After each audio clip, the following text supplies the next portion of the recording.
The X-Zone radio and TV show is largely an opinion talk show. All opinions, comments, or statements of fact expressed by Rob McConnell's guests are strictly their own and are not to be construed as those of the X-Zone radio and TV show or in any manner endorsed by Rob McConnell, Relmar McConnell Media Company, Talkstar Radio Network, its affiliated stations, or employees.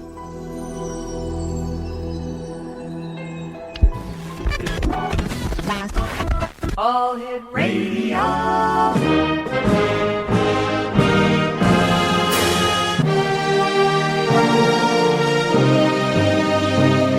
Welcome to the X Zone, a place where fact is fiction and fiction is reality. Now, here's your host, Rob McConnell. This ain't no disco. It ain't no country club either. LA. All I wanna do is have a little fun before I die. Sits a man next to me out of nowhere. It's apropos of nothing. He says his name is William. I'm sure he's Bill or Billy or Mac or Buddy. And he's played ugly to me. And I wonder if he's ever had a day of fun in his whole life. And we are drinking beer at noon on Tuesday. The bar that faces a giant car wash. The good people of the world are washing their cars on their lunch break, posing and scrubbing as best they can in skirts and suits. They drive their shiny Datsuns and Buicks back to the phone company, the record store too.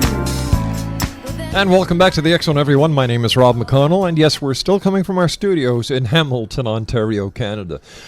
If you'd like to give us a call, toll-free worldwide, 1-800-610-7035. My email is xzone@xzoneradiotv.com. On MSN Messenger, xzoneradiotv@hotmail.com.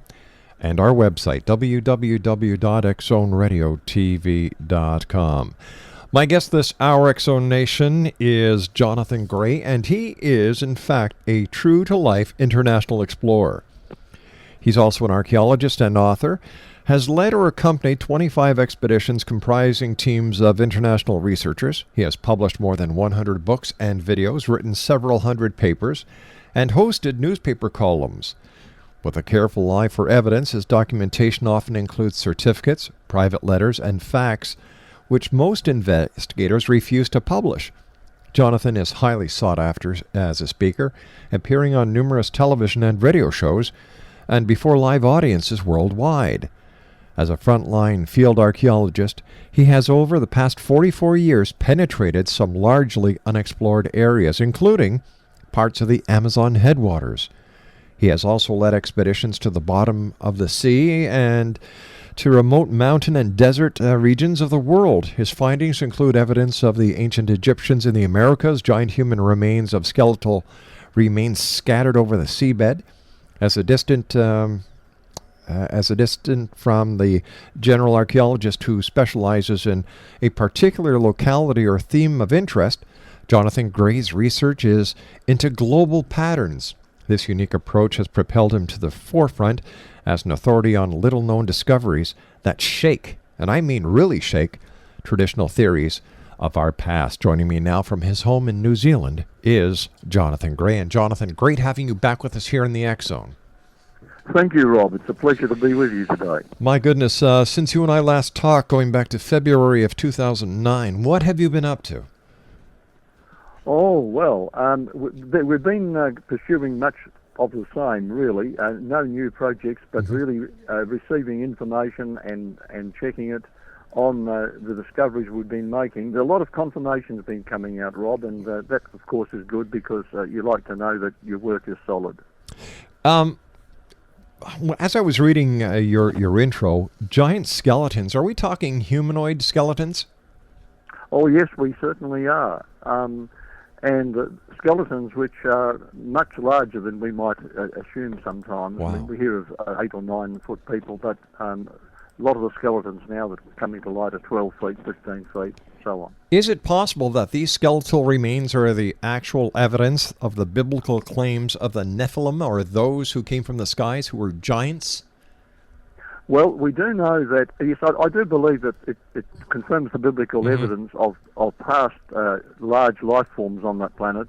Everything has shrunk historically. Right. There was a time when everything was larger. Trees were longer. I mean, they're finding the remains of trees 1,000 feet long down in coalfields My here gosh. and there. And animals, insects, birds, and humans were all much larger in the past because the environment of the Earth made that possible.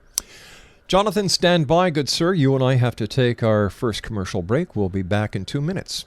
Exo Nation, our very special guest of this hour, is Jonathan Gray. We're talking to Jonathan, who is an international explorer, and as you just heard, giant skeletons have been found. We tie this into biblical times. Things were bigger, according to Jonathan Gray. What other mysteries lie ahead for us to discover this hour in the X Zone with yours truly, Rob McConnell, and my special guest, Jonathan Gray. His website, www.beforeus.com. That's BEFOREUS.com. We'll be back on the other side of this 2-minute commercial break. Don't go away.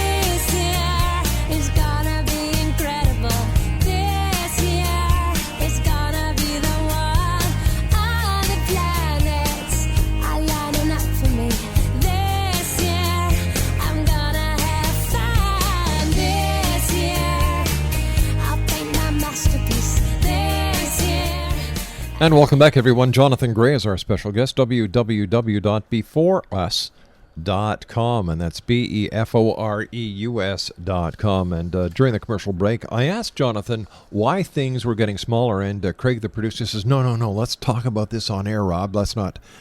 He said, I want to hear this, and so do the listeners. So, Jonathan, tell me, why are things getting smaller instead of larger? Well, there was a break which occurred in history at the time of the Great Flood. And the flood, of course, was not just a gentle rising of water. It was a cosmic overturn and disaster which changed everything upon Earth ecologically. Before this, the Earth had a canopy of a water canopy above the atmosphere, which firstly shielded out cosmic rays which shorten life. And secondly, helped to provide a denser atmosphere, oxygen atmosphere on our planet, which does contribute, of course, to good health and life and rapid healing. Now, not only that, but the terrarium atmosphere underneath the canopy, being like a terrarium today, promoted the conditions of less stress, that the Earth itself had not been sifted out with a flood of water, which deposited all the nutriments in the oceans. The Earth itself was very fertile. The climate was pretty even from pole to pole, slightly warmer near the equator, but not extremely so. And the north and south polar regions were not covered in ice. Now, there were no floods, hurricanes, and great... The atmosphere, the air currents were pretty even, and you would not get such things as hurricanes and floods and droughts and so on. In fact, mankind was, in his earlier stages, very, very highly energized. And all of these things changed at the time of the flood. And the change in both size and in length of time of living both deteriorated subsequently. And this has been documented not just in the Bible, but in the records of ancient nations. In fact, the Chinese emperor, after the flood, 200 or 300 years later, when China was in its infancy, asked, let's investigate why it is that our human lifespan has suddenly deteriorated in the last generation or two. And this is recorded among other nations as well. Now, the same went for size. We have the remains, I think I mentioned earlier, of in the coalfields of trees up to 1,000 feet long. We have the remains of kangaroos, Australian kangaroos, as big as giraffes. Holy almost. cow.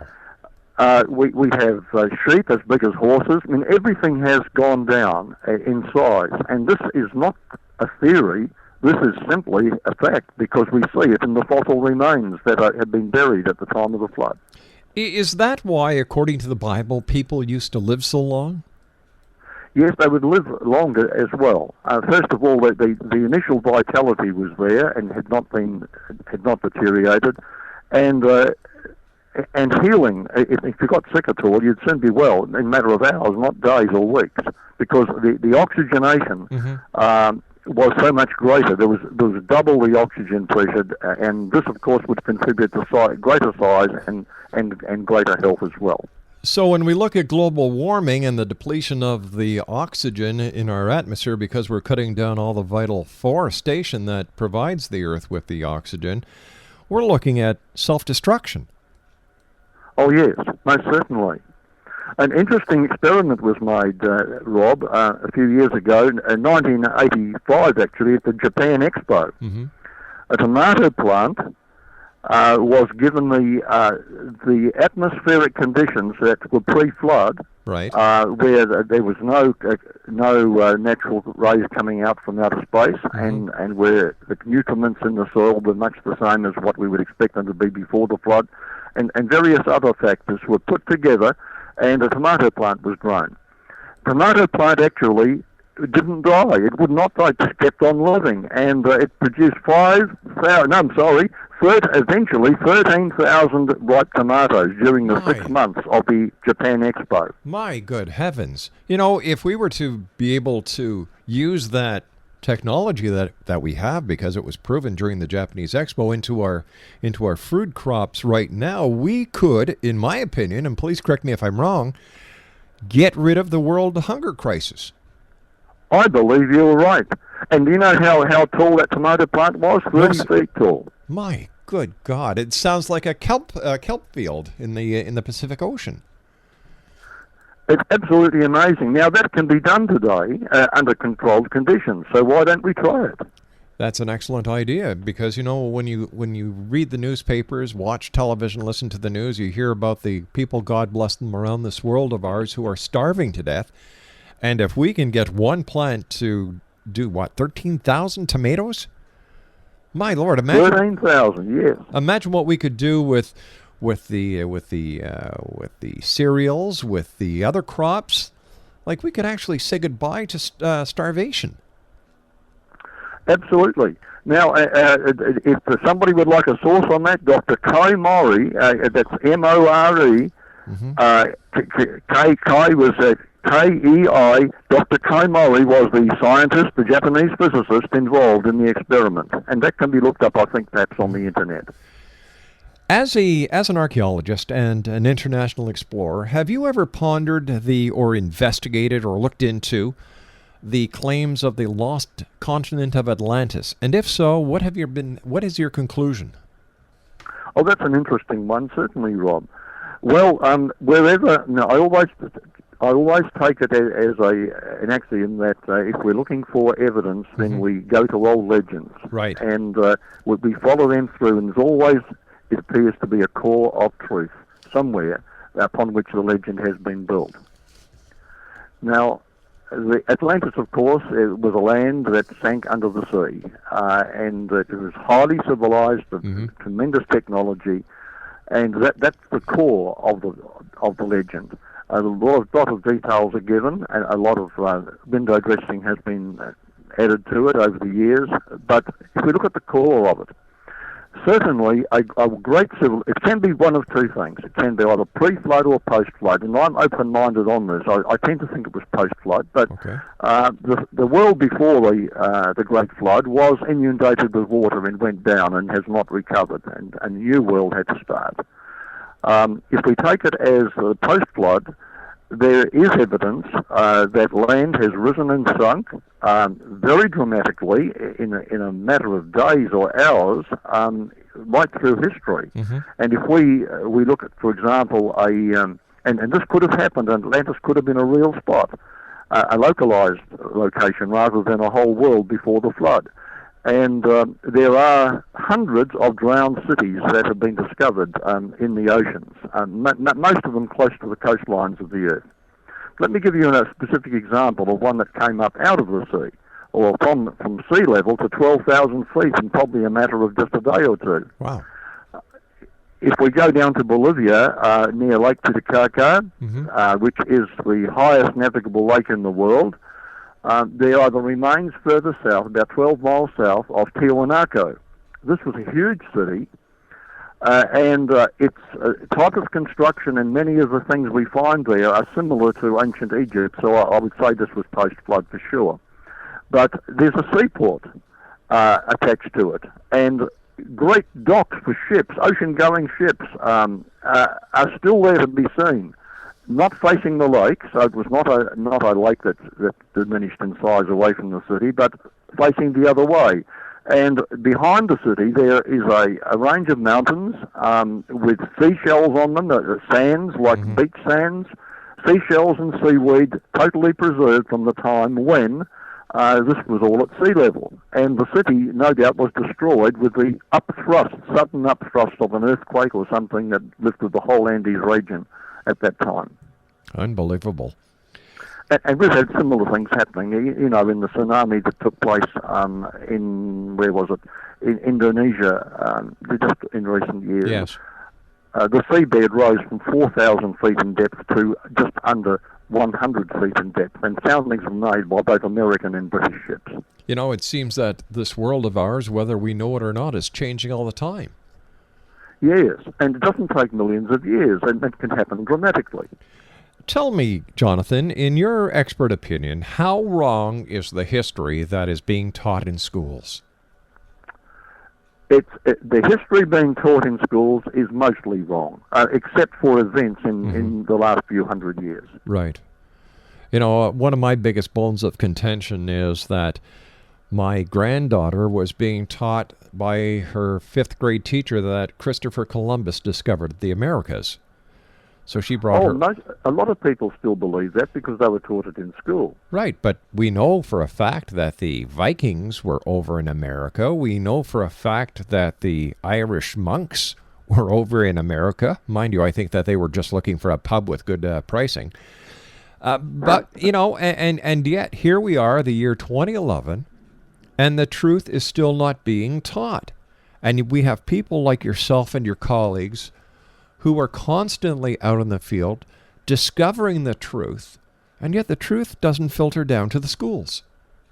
No, it's not. And there are scientists who are expressing dissatisfaction at the situation. They say that there's an elite who are suppressing information deliberately from the pupils, and the work of reputable scientists is not getting through to the classroom. You and I have to take our news break for the bottom of the hour, Jonathan. Always great talking to you. Exonation, our special guest this hour, all the way from his home in New Zealand, where, do you know what, today or tomorrow is the first day of spring over there, so they're looking forward towards that, and it's morning time in New Zealand. So good morning to all our friends in New Zealand and Australia and the Pacific Rim. This is the X-Zone with yours truly, Rob McConnell. We're coming to you from our studios in Hamilton, Ontario, Canada. That is on the shores of Lake Ontario, in between Toronto and Niagara Falls. For more information on Jonathan Gray, his website, www.beforeus.com. That's BEFOREUS.com. Jonathan and I will be back on the other side of this news break. Don't go away.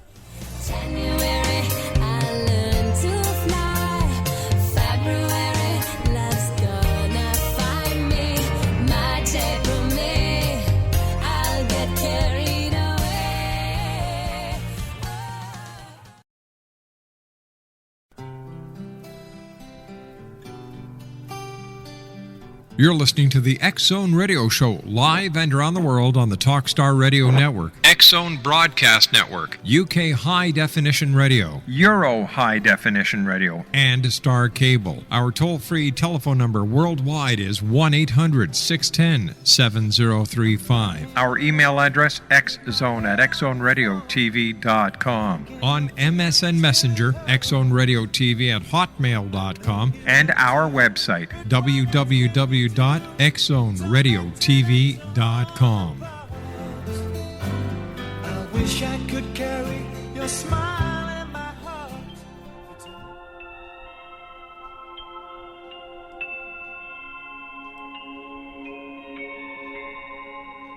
This is Dr. Doug Rocky in Rantoul, Illinois, in the United States. I think with the 911, everything needs to understand exactly what happened here, and you have to pull up the references for yourself and look at it. 911 was basically a plan to allow us to implement all the invasion plans we had for Iraq and Afghanistan that we put together under the Clinton administration back in the 1990s. The Operation Iraqi Freedom, again, you can go and pull up the actual 911 Commission report, and if you go to page 336, you'll see Well, General Franks there, my old buddy, said all we did was take out the plans, implement it, and go on in the invasion. For Operation going into Afghanistan, that came from a February 12, 1998 congressional discussion turned into a military directive that told us to overthrow the Taliban because of the pipeline deals with Unicol. Now, the easiest thing to look at this when you understand what happened on that day, talk to the individuals involved, and I had the responsibility for training New York Police and Fire Department emergency service personnel before the event on counterterrorism, weapons of mass destruction, explosives. When we talk to Willie Rodriguez and you go to his website, you find out that there were explosions in sub-basement 3 and 4 before either aircraft hit, and then they were already loading casualties on when the first aircraft hit, and there were there were explosions that brought down the building. There were no fire in the stairwells. No. Do you believe in love after love? I can feel something inside me say, I really don't think you're strong enough, no. Do you believe in love after love? And welcome back, everyone. This is the X-Zone. My name is Rob McConnell. Jonathan Gray is our special guest. He is an international explorer. His website is www.beforeus.com. That's BEFOREUS.com. And if you'd like to listen to the entire segment or the entire clip with Dr. Doug Rocky, it's on his website, www.dougrocky.com, and that's DOUGROKKE.com.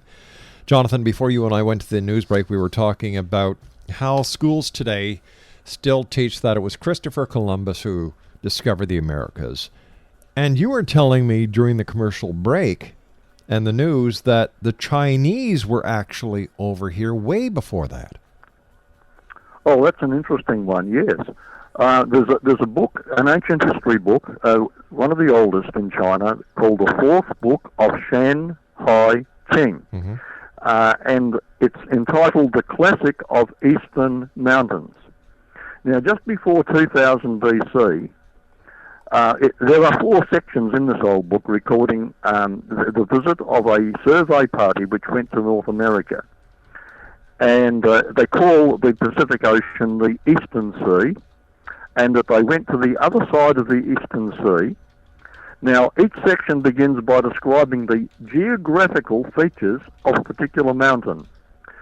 Its height, its shape, the mineral deposits they found, surrounding rivers, types of flora, and so on. And then it points the direction and the distance to the next mountain, and so on. Right. It's like a road map of North America. And by following the clues, it's been discovered that these sections describe in detail the total topography of the western and central North America. And each mountain can be identified and each river. Now, this was a geographical survey, a systematic survey. But, Rob, that's not all. It even gives the experiences of the surveyors, from picking up black opals and gold nuggets in Nevada, wow, to watching seals frolic on the rocks in San Francisco Bay. And they recorded their fascination at a strange animal that avoided danger by pretending to be dead. Obviously the native opossum. Yes. And you can read about their wonder at the Grand Canyon, which they described as a stream flowing in a bottomless ravine. And they described the sunrise there. That's in the 9th and the 14th books. Now, by the 3rd century BC, when many Chinese records were re-evaluated and condensed, it was found that the geographical learning that this old book contained no longer corresponded to any lands that they knew in China at the time. So it was reclassified as a myth. But now we know better. It was when Richard Nixon's group went across to China and they started exchanging cultural information, east and west, that this book came to light. And it's the oldest survey of North America. I remember from the last time you were with us that also the ancient Egyptians and Phoenicians were in North America as well. They really did, yes. Yeah. And in the Grand Canyon, there was an explorer who belonging to the Smithsonian Institute that went down there and discovered the cave with all the Egyptian artifacts in it. You know, I remember reading history books when I was young that were talking about the people from the other side of the ocean, the east. Now I'm talking about from North America to the east, which would be, Egypt and the Phoenicians and so on, that would come over here and trade with the Indians for copper. Yes, that's right. And there were copper mines. Yep. So why aren't the kids taught this in school? Why does this information have to be suppressed? Well, unfortunately, a theory has been popularized which is at the root of all this. I call it the Big E, or the evolution theory, as we know it. The evolution theory cannot allow for man in the past being so clever. We have to be taught that man was from a beast or some kind of animal in the past, evolving. His intelligence came gradually, and first he was hunting and dragging his women around by the hair and into caves and so on. And then later on he began to plant, and later on he discovered fire. Later on he began to live together and form cities, and later on came technology and intelligence. So that's the evolution theory, and it's quite opposite from what now we're finding in the archaeological research. As an explorer and as an archaeologist, what is your opinion of Darwin's theory? Was Darwin correct? If Darwin was alive today, he would not have publicised his theory, because when he publicised that theory, the science of various sciences that we know today were not refined. In fact, the science of DNA and genetics was unknown. Mm-hmm. Also, biology was in its infancy. Archaeology, of course, didn't exist virtually. It was still beginning. If Darwin was alive today, he would repudiate much of what he wrote. In fact, he did say that there was not evidence from fossils yet to show that his theory was correct, and that he was expecting the discovery of fossils to eventually confirm his theory. But if it could be shown from the fossils that there had not been an improvement in species over time, mm-hmm. Then his theory would not stand up. He was honest enough to say that. Wow. So how do you believe, based on your being an archaeologist as well as an international explorer, and I'm sure you've talked to your colleagues about this many times, how did we evolve? Was there such a thing as extraterrestrial intervention, or are humans a product of this planet? They are the product of this planet. I have not the slightest doubt about that. In fact, everything that we point to extraterrestrials for can be explained by things here on Earth without having to go off this planet. Why do you think, sir, that people look to the skies for the answers instead of looking to the ground and what's already been accomplished by people of this planet, and what you, the members of the scientific community and archaeologists, are finding and are saying this is what happened? It has nothing to do with E.T. going home or even coming here. Yes, well, that's a big subject, Rob, and there's quite a number of reasons. I do know that ET promoters often go to ancient documents and they say, well, these people saw people coming out of the sky and they looked upon them as gods, etc. But that's happened in our day. Yes. In Papua New Guinea during World War II, the American planes, the Japanese planes were coming over and Americans established bases. And the natives looked upon, and they gave them gifts, which are things they'd never seen before. And primitive natives looked at people who were living in a primitive style. I mean, they weren't primitive in their intelligence, but they were superstitious because they didn't know the outside world. They began to look upon these visitors as gods who had come from the skies. I think you'll appreciate this scenario that I often talk about here on the show, is that what would happen if the Bible, or if all the events that happened in the Bible that are written about were to happen today with our knowledge of science, chemistry, biology, physics, astronomy? How would the Bible have been written? Or would it have been written at all? Well, having studied that question quite deeply, because I know it's a good question and it does come up frequently, I do believe that the Bible is... I believe there's good evidence, structural evidence, that the Bible is not man's ideas about God, but it actually was a revelation from our Creator. So that may put a cat among the pigeons, but I do believe that the Bible is a very accurate history of our past, but shows God's dealings with mankind. All right, if God wasn't an extraterrestrial, who was he? He's outside time and outside space, so he's not subservient to space, as extraterrestrials would be, or to time. But if we look upon creation as being the result of his action in the universe, he is outside and above time and space. Okay, now how would we, or how would you as a member of the scientific community, as an archaeologist, how would you explain his existence if there are no artifacts to his actual being?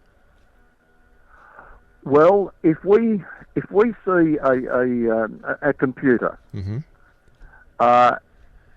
and we try to explain that this computer formed itself over millions of years, we know it couldn't happen overnight. I mean, if there was no computer yesterday, there wouldn't suddenly appear a computer today. And we say, well, time might make the difference. So therefore, it would take millions of years for a piece of something, a piece of goo, to form into a solid computer. You'd laugh me out of town. I know you would. No one would accept that my reasoning was sound, and yet we know, because we know that it takes intelligence to make a computer, right? Yes. Now, when we look at the DNA in our bodies, where everything is programmed to work together, and certain programs are obviously like a computer, we have to say the human body had to have been designed and created. It could not have appeared gradually, piece by piece, because so many interlocked, interdependent parts needed to appear at the same time together instantly. So would it be safe to say, using that hypothesis, that there are other planets in the universe that also sustain life? And if that is the case, why is it not possible that we have been visited by extraterrestrials? I do believe that there are other planets in the universe that sustain life. The fact is that we are here. We've been created. I have no question about that. And a lot of scientists now are turning back to this point. Darwin diverted them, but now many are saying, well, we've been wrongly led. Let's get back to the basics. The design and intelligence that we see in artifacts of living beings, men, animals, trees, and so on, indicates an intelligent personality behind all this. Okay. Wow. Now, what's your question again? I was just leading up to it, and I forgot where we went to. I was saying that if we were designed, about other life and extraterrestrials visiting this planet. Yes, absolutely. Okay. Now, the fact is that there must be extraterrestrials out there, of course, but the reason for them to visit this planet or rather, shall I say, the likelihood of them visiting this planet. Scientists have calculated the mathematical odds of this and said that it's very remote that suddenly we would see all these thousands and hundreds of thousands of manifestations of extraterrestrials on this tiny little planet. If there are so many other planets out there, why should they visit this planet? So many of them. The odds of that being so are so minuscule as to be almost remotely impossible. Well, you know what? That brings us to another question. What would happen if we are the oldest of the planets, or the oldest of the people that God created, and other planets that are populated by other beings like ourselves are not to our present evolutionary state? So therefore they cannot travel to other planets yet. Well, we can raise all these hypothetical questions, and my answer has to be that we can only speculate. We can't go by evidence. And as an archaeologist, I really do like to go by evidence for everything that I promote. And as a broadcaster, I have to go by the clock on the wall. We've got to take our final break. Please stand by, Jonathan. Great having you with us. Exonation Jonathan Gray is our special guest all the way from New Zealand. He's an international explorer, and his website is beforeus.com. That's beforeus.com. We'll be back on the other side of this break as we do our wrap-up for tonight. Don't go away. No matter how hard I try, you keep pushing me aside and I can't break through. There's no talking to you. It's so sad that you're leaving. It takes time.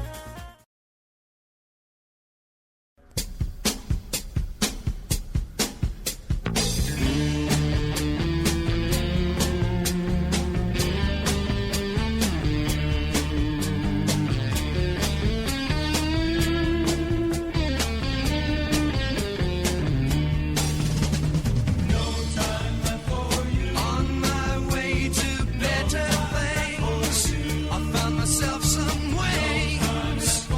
Distant roads are calling me. No time for a summer friend. Exonation, my guest this hour is Jonathan Gray, and we've been talking about the real history. You know, like, this is the only show you'll ever learn that the Chinese were over here way before Columbus. We talked about the trade with Egypt and the Phoenicians, with North America, the copper. We talked about giants. We talked about trees that have been found that are over 1,000 feet in length. This is the true history. And once again, Jonathan, I thank you and the members of the scientific community and the archaeological community who are trying their very best to get the truth known, because I believe our history is rich and we can learn so much from history. So thank you for all the great work you do. Thank you, Rob. It's been my pleasure. One thing I'd like to talk about very quickly, we've got about 2.5 minutes, is that the last time you and I talked, and I wrote down this note about the suppression of some explosives that were discovered. Suppression. Yes, apparently there's been a suppression of some explosive discoveries. Oh, yes, Yeah. yes, many of these. And I believe this is probably something that's happening every day, if not every week, somewhere in the world. Suppression of discovery. It's simply because a certain group who are entrenched feel threatened by anything that's going to contradict their status. Oh. And degrees are involved, lifetime reputations, and also grants of money for research. If one scientist steps out of line, these are cut off from him. And that's a very sad thing. But there are many thousands of scientists today who are beginning to get a little bit braver and speak up. And so we know that this is not a conspiracy theory that there has been a suppression. scientists involved in the suppression, many of them are departing from it and beginning to speak openly and honestly, and that's good to see. One quick question for you. Was there flight in the past? Did man conquer flight in our ancient times, or is flight something very new? Flight is not new. The theory of flight was written in a number of ancient books, which we still have. Models of flying aircraft have been found in Egypt and in Central America, and copies of those have been made, which actually do fly, so they show the knowledge of aerodynamics.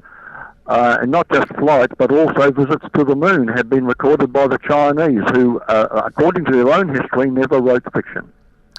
You have to come back, and we have to talk about the Chinese going to the moon. You've got my interest, my friend. Not to say you haven't had my interest all this time, you certainly have, but I think that our listeners would love to hear about flight in our ancient past. Thank you very much for joining us, Jonathan. A great pleasure talking to you again, and I truly look forward to the next time you visit us here in the X Zone. Thank you, Rob. Take care, sir. X Zone Nation, Jonathan Gray has been our very special guest this hour. His website, www.beforeus.com, and that's BEFOREUS.com. We'll have to have Jonathan back because, imagine that, Chinese on the moon way back when. Well, X Zone Nation, that brings us to the end of this hour, and what a great way to finish off the hour. More questions. That's what happens when you know what the truth is. You solve one mystery, and 10 more reveal themselves. But the truth must prevail. So until tomorrow night, X Zone Nation, take care of each other, and always keep your eyes to the sky and your heart to the light. Good night, everyone. One last call for alcohol, so finish your whiskey or beer.